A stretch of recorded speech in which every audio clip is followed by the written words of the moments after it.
I say at the end is that Keir Starmer has resolutely not delivered on his pledges to do an interview with me for Piers Morgan. Piers Morgan's labor migration takedown? Piers Morgan just summed up Labour's entire approach to the migration crisis in one devastatingly sarcastic sentence, and honestly, it might be the most cutting political commentary you'll hear all week. His response to the news that record numbers of British nationals are fleeing the country? Labour's plan to solve the immigration crisis is to make the country so unappealing everyone leaves. Brilliant! It's savage, it's funny, and it's landing at precisely the moment when Rachel Reeves is about to announce massive tax rises, while the ONS reveals that nearly 1 million Britons have left the UK since 2021.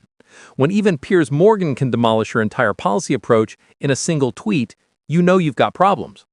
So settle in, because we're about to dissect the migration figures that have everyone from Piers Morgan to conservative shadow ministers warning about a dangerous brain drain, why British people are apparently voting with their feet by leaving the country in record numbers, and whether Labour's tax policies are genuinely driving an exodus or whether this is more complicated than the headlines suggest. This is the kind of political disaster that writes its own attack lines, and Morgan just delivered the best one. Right, let's start with the actual data, because numbers matter even when they're being used for political point scoring. According to new figures from the Office for National Statistics, 257,000 British nationals left the UK in the year ending December 2024. That's more than 3 times the previous estimate of 77,000, which sounds absolutely catastrophic until you understand that this isn't necessarily because 3 times more people are leaving, it's because the ONS has revised how it counts and estimates emigration. But here's where it gets really interesting. From 2021 to last year, apparently 992,000 Britons left the UK, which is up from the previous estimate of 343,000. So we're not just talking about one bad year, we're talking about nearly 1 million people deciding Britain isn't where they want to be anymore over a 3-year period. That's not a blip, that's a trend, and trends tell you something significant is happening. Now, the question everyone's asking is whether this is Labour's fault, specifically Rachel Reeves' fault for tax policies they're supposedly making Britain unlivable for anyone with money or ambition. The news report that Morgan shared claimed Britons are fleeing amid growing fears over Rachel Reeves' tax plans, which is a very specific framing that suggests cause and effect. People are scared of tax rises, so they're leaving. Simple story, easy to understand, politically devastating for Labour. But we need to be a bit careful here, because the data covers the year ending December 2024, and Labour only came into power in mid-2024. So some of this exodus was happening under the Conservatives, though the argument could be made that people were leaving in anticipation of what a Labour government might do. Either way, the timing means Labour can't be blamed for all of it, though they can definitely be blamed for not doing anything to reverse the trend. Piers Morgan's response is politically brilliant in its simplicity. By sarcastically praising Labour's plan to solve immigration by making Britain so unappealing that everyone leaves, he's created a narrative that's incredibly difficult to refute. Because even if Labour doesn't literally have that plan, the effect is the same. Net migration might technically be dropping, but not in the way anyone wanted. It's dropping because British people are leaving, not because fewer people are coming in. The image of Morgan typing "brilliant" with clapping hands emojis is peak Piers, the kind of performative sarcasm that he's built his entire media career on.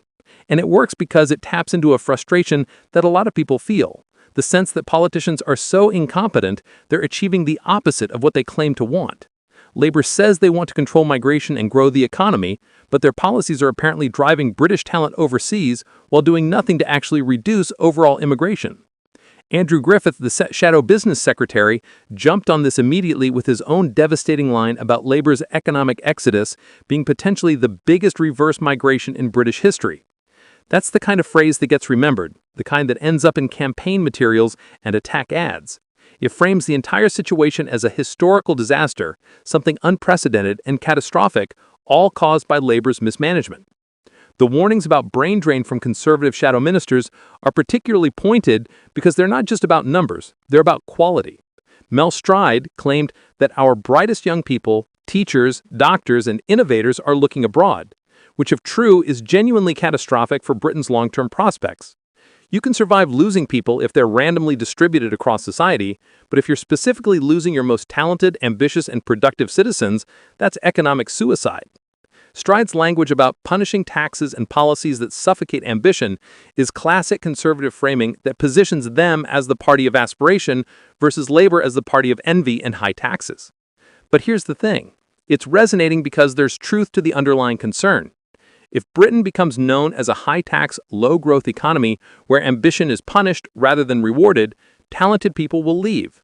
They're mobile, they're in demand globally, and they don't have to stay in a country that makes success financially painful. The specific mention of wealth creators have already left is particularly concerning because those are the people who pay the most tax, create the most jobs, and drive economic growth. If they're gone, they're taking their tax contributions with them, which means less money for public services, which means more pressure to raise taxes on everyone else, which drives more people to leave. It's a vicious cycle that's incredibly difficult to escape once it starts. Rachel Reeves is preparing to announce tax rises approaching £4 billion in the budget, which in the context of these emigration figures looks absolutely tone-deaf. She's about to make Britain even less attractive to exactly the people who are already leaving in record numbers. It's like seeing your customers leave your shop and responding by raising prices on everyone who's left. That's not a strategy, that's accelerating your own demise. The really damaging part of this whole situation is the narrative it creates. Labour came into power promising growth, promising to make Britain an attractive place to do business, promising opportunity and prosperity. Instead, within months, they're presiding over record numbers of British people leaving and preparing massive tax rises that will likely drive even more away. The gap between the promise and the reality couldn't be wider. And Piers Morgan's one-line takedown captures all of that perfectly. It's funny, it's cutting, and it expresses what a lot of people are thinking but couldn't quite articulate. Labour's approach to migration has been such a disaster that they're accidentally solving it by driving British people out. It's the political equivalent of losing weight by cutting off your arm. You're technically lighter, but you've created a much bigger problem. The calls for Labour to reverse course now before the talent Britain relies on is lost for good from Stride are probably going to fall on deaf ears because Labour's entire fiscal strategy depends on raising more tax revenue. They've boxed themselves into a corner where they need the money from tax rises to fund their spending plans, but those tax rises are driving away the people who pay the most tax. It's a doom loop with no obvious escape route. What makes this particularly frustrating is that it was predictable. Countless economists, business groups, and political opponents warned that Labour's tax plans would have exactly this effect.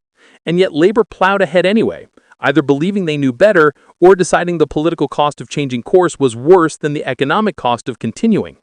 Either way, the chickens are now coming to roost, and those chickens are emigration statistics that make for devastating political attacks. The brain drain angle is especially concerning because it's not just about raw numbers, it's about long-term competitiveness. If Britain loses their doctors, they don't get replaced overnight. If teachers leave, schools suffer for years. If innovators and entrepreneurs depart, the next generation of British businesses get founded elsewhere. This isn't damage you can quickly reverse with a policy change. This is structural harm that takes decades to repair. And all of this is happening while Labour is supposedly focused on growth as their main economic priority. How exactly do you grow an economy when your most talented and productive citizens are leaving? How do you fund public services when your highest taxpayers are relocating to lower tax jurisdictions? How do you attract investment when the message to the world is that Britain is a place people are fleeing from? The contradictions are glaring and unsustainable. The comparison to previous periods of British emigration is instructive. There have been times when British people left, usually for economic opportunity elsewhere or to escape particular hardships. But those were usually periods of genuine crisis, post-war reconstruction, economic collapse. This is happening during what's supposed to be peacetime stability under a new government with a massive majority. That makes it even more damning. What Labour really needs is a complete rethink of their approach to taxation and economic policy. They need to make Britain attractive again, to give people reasons to stay rather than leave, to reward success rather than punish it. But that would require admitting their current approach isn't working, and politicians are notorious bad at admitting mistakes, especially this early in a